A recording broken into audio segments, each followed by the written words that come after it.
Yeah, I mean, shit happens, right? I mean, if you're alive, bad things are gonna befall you. The description of Craig's injuries are something that to this day still turn my stomach. From the report that I'd gotten, you know, long fall, climber long fall, hit the ground, I was pretty much expecting the worst. Craig had fallen 110 feet, I think is what he told me on the phone, and but he said that everything was going to be okay, that he just had, you know, that he had his ankle were broken.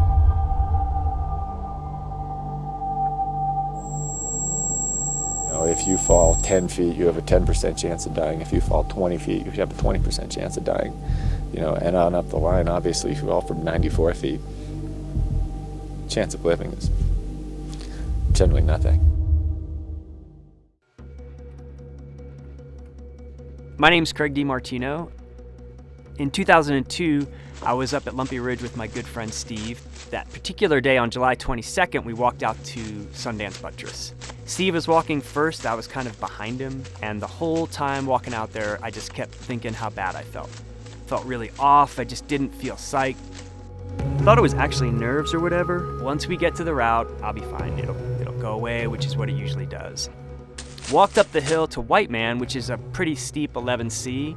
As we were walking over, he said, let's go and top rope this, but I want you to lead it. In my head, I heard the word top rope.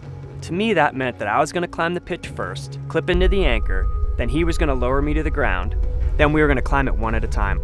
I clipped in direct, yelled down to him that I was off belay, and Steve yelled up, okay, you're off belay. Checked in the anchor, got it set up to top rope. When I did that, I yelled, okay, it's all you. What I did just as a last thing was I reached out, grabbed the rope, and gave it a tug just to see if I could feel some tension. Feeling that, I pulled back in, unclipped the carabiners from my harness, and sat back, and immediately started falling.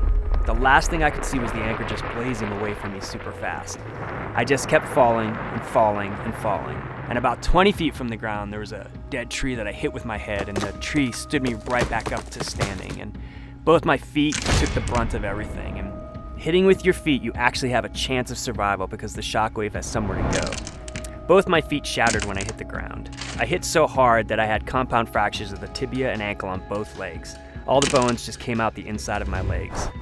I severed the artery on my right leg as well. I crumpled down further and my back broke at L2, which is straight through your belly button.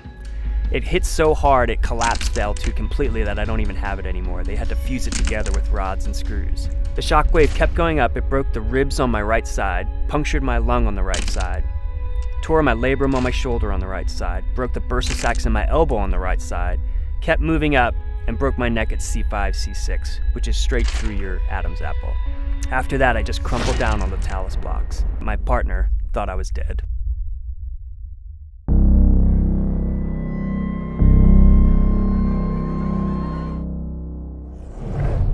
You really wondered how well he would do. I mean, obviously a very serious injury. We could tell that he had what we call an L2 burst fracture, burst compression fracture, where the bone is smashed down. Part of the bone went posterior into the spinal canal. Dr. Turner told me that his spinal column was 90% compromised, which is a very significant amount, that he didn't expect Craig to live, more than an hour. The next thing I remember is waking up in intensive care. I looked at the paperwork she had to sign the night of the surgeries and things when they brought me in. And a lot of them were, if he dies, what do you want us to do? If this happens, what do you want us to do? They fused my back, L1 through 4, with some rods, and then they fused my neck in a collar, and then called it good. I was in ICU for 5 days. I do my hyperbaric oxygen treatments. It's supposed to increase healing. It encourages bone growth, tissue growth, and it helps stem off infection. You're just trying to figure out, what the hell just happened? You're so completely lost. They said he's gonna probably be a paraplegic because he broke his back so bad. And if the back didn't do it, where he broke his neck, that's where everybody becomes a quadriplegic. Bye. But hey, he's alive.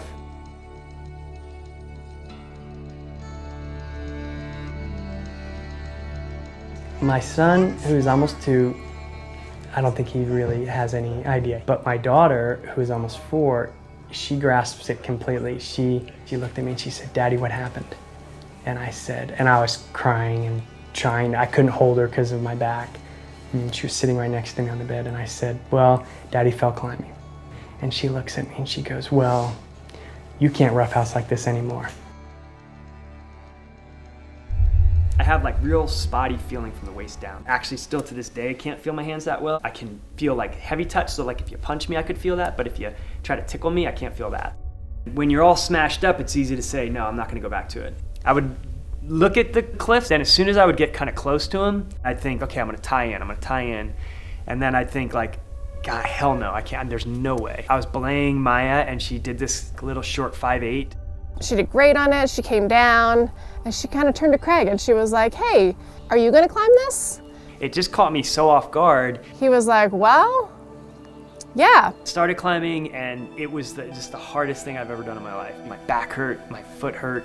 When I looked up, my neck hurt, scared out of my mind. He got to the top and he kind of froze. I just could not let go. He was petrified. I thought for sure as soon as I let go, I was gonna pick up speed and just go all the way to the deck again. I hear Cindy, and she just started talking, and she said, just let go, you're fine. Once I heard it from her, I was like, okay, I'm gonna let go. And I just let go and sat in my harness. It was totally a turning point. He realized that he really liked the movement of climbing. You know, he missed it. Yeah, I just started remembering cool things. The way the rock feels under your fingers, the way the wind feels when you're climbing, the way the rock smells. Like, oddly enough, I would like the way chalk felt. It felt different. So it was like, oh, that's kind of new and that's kind of interesting. When I pull a climbing shoe on, that really uncomfortable cramping you get, that was a cool thing to remember again. All those little things kept weighing in, and I liked it. And basically I would terrify myself, swear it off, and then remember pieces of it.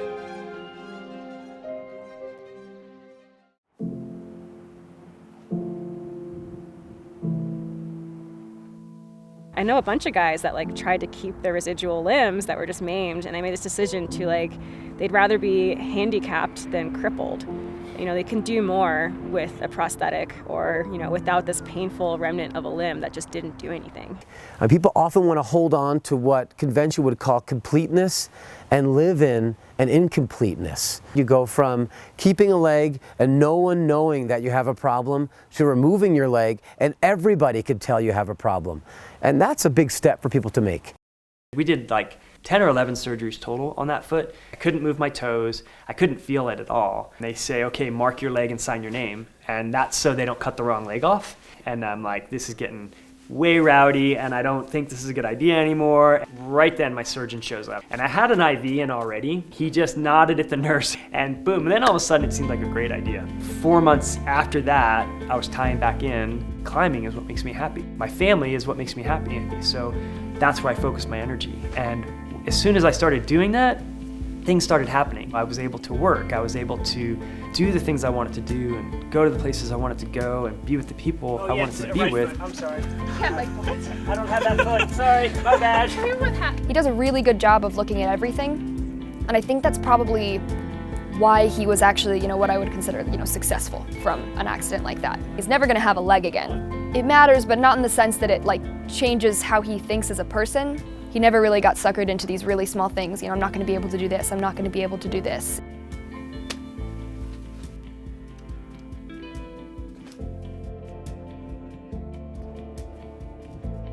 Doctors were just like, if you're so stupid to go back and climb again, you at least can't lead something where you're gonna take like a big old winger.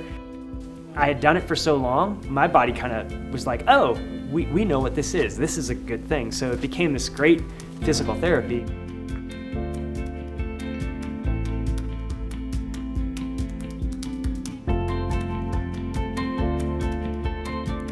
Okay, I did have a problem. There's a speed climbing comp, this thing called the Extremity Games. That's like the X Games for disabled people. And I thought, oh, you know what, I'll talk to a climber who's done well at the X Games, and that was Hans Flooring. When I was a young climber, he was like a hero of mine, so it was like calling Michael Jordan up and being like, hey, I'd like to shoot better hoops. And he's like, you know what you should do, I can teach you how to climb plastic fast for sure, but why don't you come out to California, you can stay at my house, we'll climb El Cap together. Just climb in a day. No amputees have done that. And I'm thinking in my head, I'm like, oh my God, this is a terrible idea. It's a horrible idea. I'm gonna either get hurt or killed.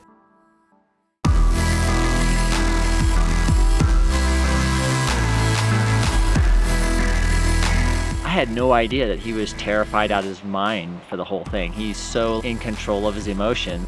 We arrive at the base, he carries his share of the load, maybe a little more because my knees hurt. You know, it's kind of funny, my knees hurt and like he's missing a leg. Maybe noonish, we were over halfway up the climb, and it became very apparent to me that we actually might get off this thing in the daylight, which would be so amazing. We each climb half of the pitches on Lurking Fear, which is a pretty stout route on El Cap, and we finish it in a day, which may have been the first disabled one-day ascent of El Cap. He was ace, and immediately after finishing the day with him, I was psyched, like, I'll climb with this guy anytime. He just has an awesome attitude and super competent at big wall climbing. I'd say he almost climbs as fast as like 3/4 of my speed. So he's pretty darn quick too. And I'm just like, oh my gosh, we just climbed El Cap in 14 hours. And he's like, yeah, we could have gone faster. I was just shocked that we actually pulled it off and that I felt really good. So I started thinking like, okay, if we did this, what else could I actually get my head around to kind of do? And he was like, you should just come up with all disabled people at some point because you've got the skill set, the wall savvy to do it. Whenever it's done, there's an able-bodied climber and then a disabled climber. Whereas if you just had all disabled people or like all amputees, that's never been done. I never kind of liked being helped by abled people. So to see what he did in Yosemite with his all adaptive ascent, I was just like, F yes, like we don't need anybody. We don't need to be guided or hauled up. Ooh. What's up, dog? Hey, yeah. Good job, man. Yeah.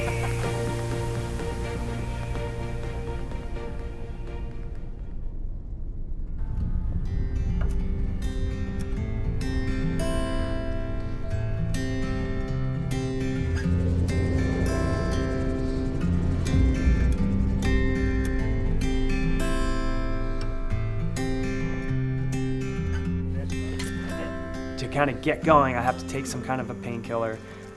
I don't take a narcotic painkiller, but I have to take something just to kind of get moving.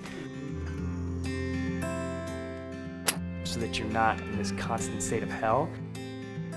And it's just this buzz that's always there, and I can deal with that, but it's not overtaking. And that allows me to kind of do what I want to do. To me, one of the most comforting things I can do is go climbing to a place that I'm familiar with.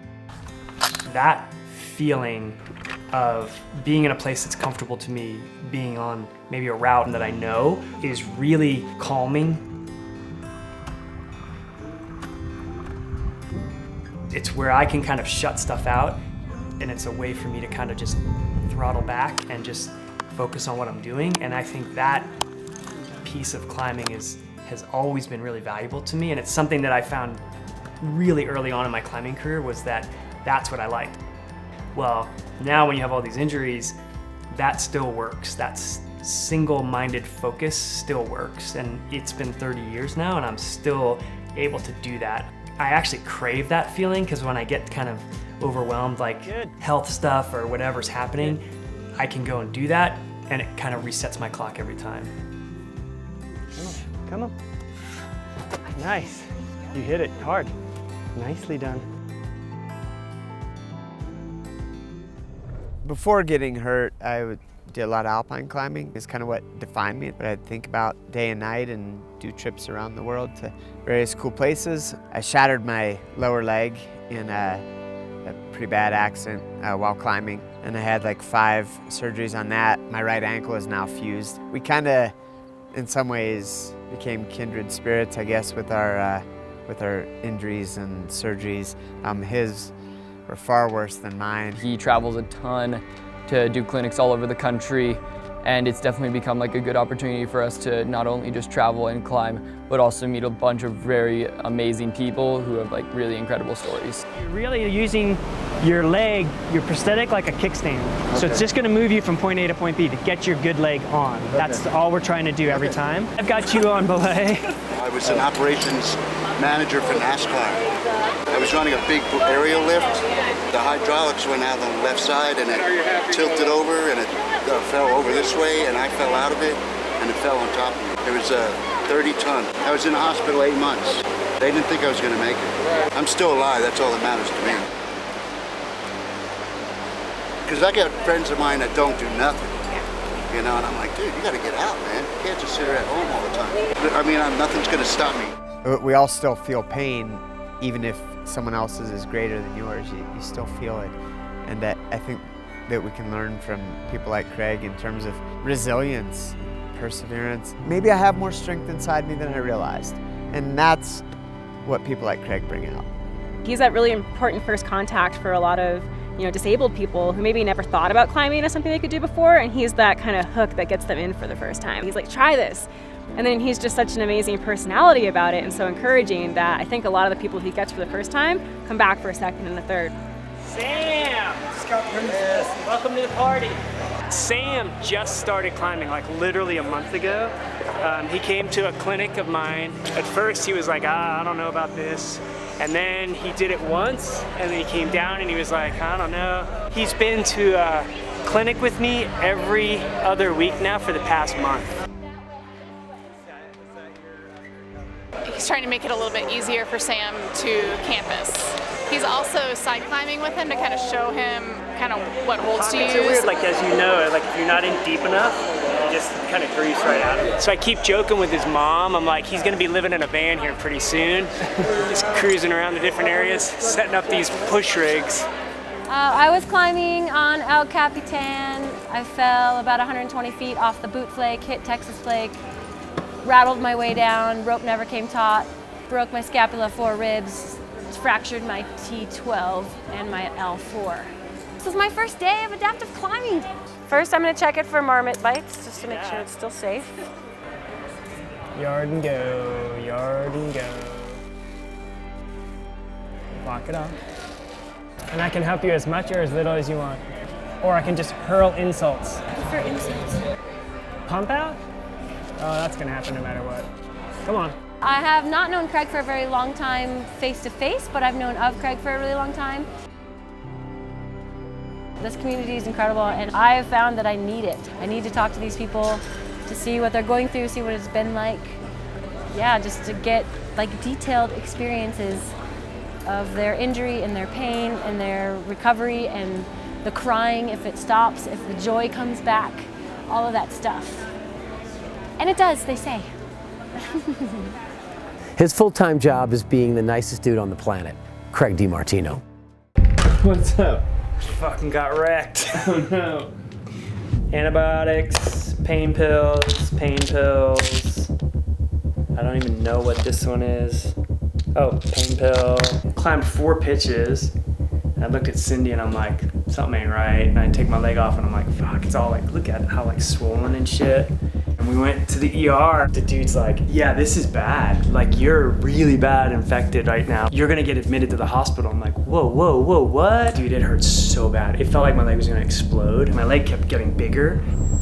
They were like, okay, we're gonna try every antibiotic we have. And then they just pumped this crud through me for, I don't know, 10 hours.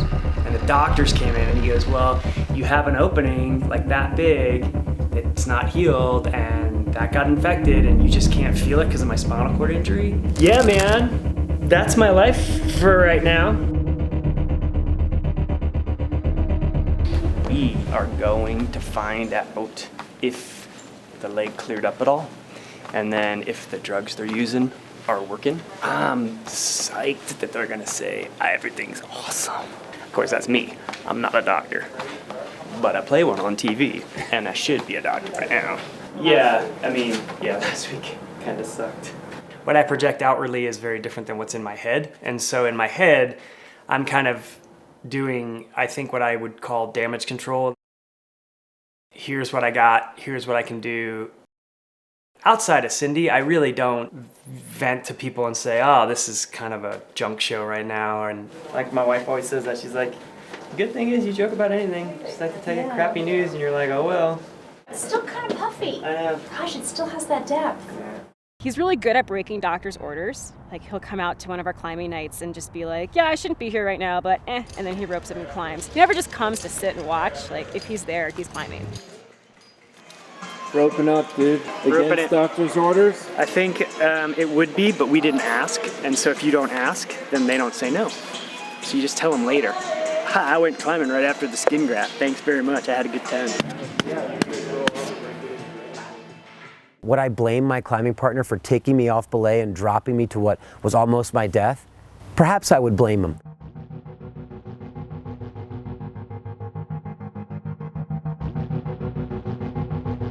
The number one thing I hear from people is, tell us about that guy. I've relived it in my mind 100 times, or thousands, or tens of thousands.